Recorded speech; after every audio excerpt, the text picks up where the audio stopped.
ये कहानी है बाज की। बाज के संघर्ष की, उसके जीत की, उसके हार की। जैसे जंगल का राजा शेर को कहा जाता है, उसी प्रकार आसमान का राजा बाज को कहा जाता है। इस पूरी दुनिया में 10,000 से भी ज्यादा पंछियों की प्रजातियां पाई जाती है। सभी को वही 2 पंख, 2 पंजे और 1 गर्दन होती है। वैसे आकाश में कई पंछी उड़ते हैं, लेकिन ईगल जब अपने पंख फैलाता है तब पूरा आकाश इसके स्वागत में पलके बिछा देता है। आज के वीडियो में हम बात करेंगे इस खास पंछी के बारे में, इसके मुश्किलों के बारे में, इसके संघर्ष के बारे में, इसका खौफ और इसकी बादशाहत के बारे में। हम बात करने वाले हैं तमाम हैरत अंगेज और दिलचस्प चीजों के बारे में, जिसे जानकर आपके होश उड़ने वाले हैं। इसमें कोई दोहराए नहीं कि जंगल राज बहुत ही बेरहम होता है। यहाँ पर जीने के लिए हर पल संघर्ष करना पड़ता है। यहाँ पर दया के लिए कोई गुंजाइश नहीं। यहाँ का सिर्फ एक ही कानून है, जो ताकतवर है वही जीतेगा और जो जीतेगा वही जिएगा। यहाँ पर कमजोर के लिए कोई जगह नहीं। लेकिन यह तो हो गई औरों की बात,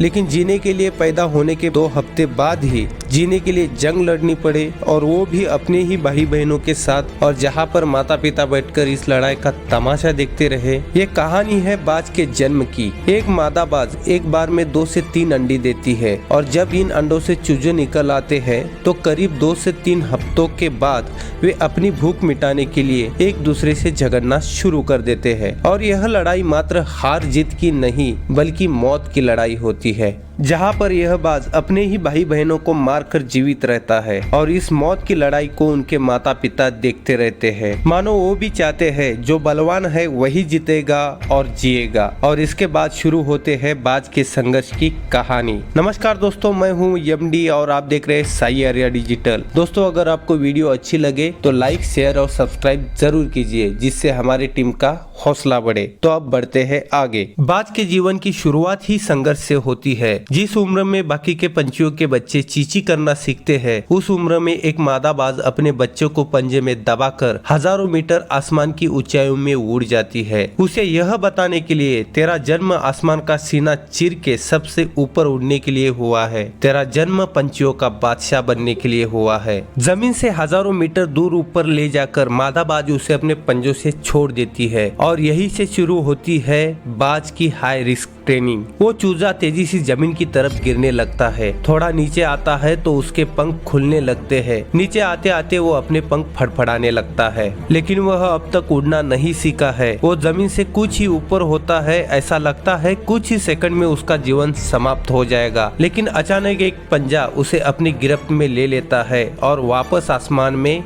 उड़ जाता है। और वो पंजा होता है उसकी माँ का, जो उसके पीछे उड़ रही होती है। और उसकी यह ट्रेनिंग उस वक्त तक चलती है जब तक वो उड़ना नहीं सीखता। इतनी हाई रिस्क ट्रेनिंग लेने के बाद इस दुनिया को एक बाज मिलता है, जो आसमान का सीना चीरते हुए उड़ने की काबिलियत रखता है। जब बारिश के वक्त सारे पंछी आश्रय की तलाश करते हैं, तब यही बाज उसी बारिश में आसमान को चीरते हुए ऊपर निकल जाता है और बादल से कहता है, तू बरस जितना बरसना है, और फिर से नीचे आकर चैलेंज करता है। एक बाज की उम्र लगभग 70 साल की होती है। वह जब 40 साल का होता है तब एक परेशानी उसकी जिंदगी में मौत बनकर आती है, जो इंसान की परेशानी की तुलना में बहुत बड़ी होती है। क्योंकि अगर बाज इस परेशानी से निजात नहीं पाएगा तो उसकी मौत पक्की होती है। क्योंकि 40 साल की उम्र में बाज की चोंच इतनी मुड़ जाती है कि उसके शिकार निगलने में बहुत दिक्कत होती है। इसके साथ पंख भारी हो जाते और छाती से चिपक जाते हैं, जिससे वह उड़ नहीं सकता। उसके नाखून लंबे और लचीले हो जाते हैं, जिससे वह शिकार को नहीं पकड़ सकता। उम्र के इस पड़ाव पर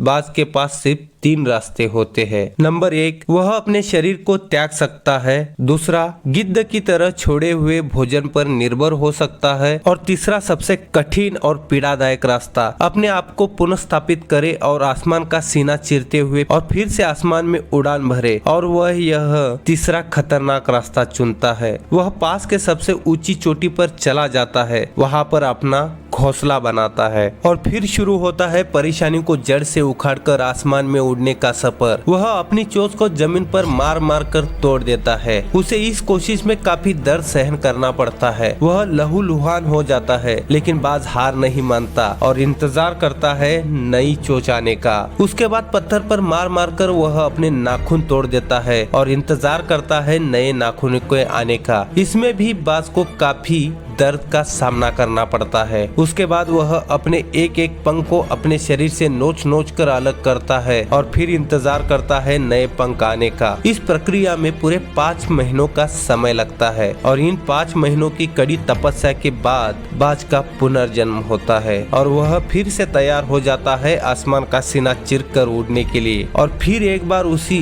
चुस्ती फुर्ती के साथ आसमान में शान से उड़ने के लिए, जो किसी और पंछी के लिए लगभग नामुमकिन सा होता है। तो दोस्तों बस इतना ही था आज के वीडियो में। आपको वीडियो कैसी लगी नीचे कमेंट बॉक्स में जरूर बताएं और ऐसी ही अमेजिंग जानकारी जानने के लिए आप हमारी साइट saiyariadigital.online को भी विजिट कर सकते हैं, जिसकी लिंक नीचे डिस्क्रिप्शन बॉक्स में दी है। तो मिलते हैं नेक्स्ट वीडियो में, तब तक के लिए नमस्कार।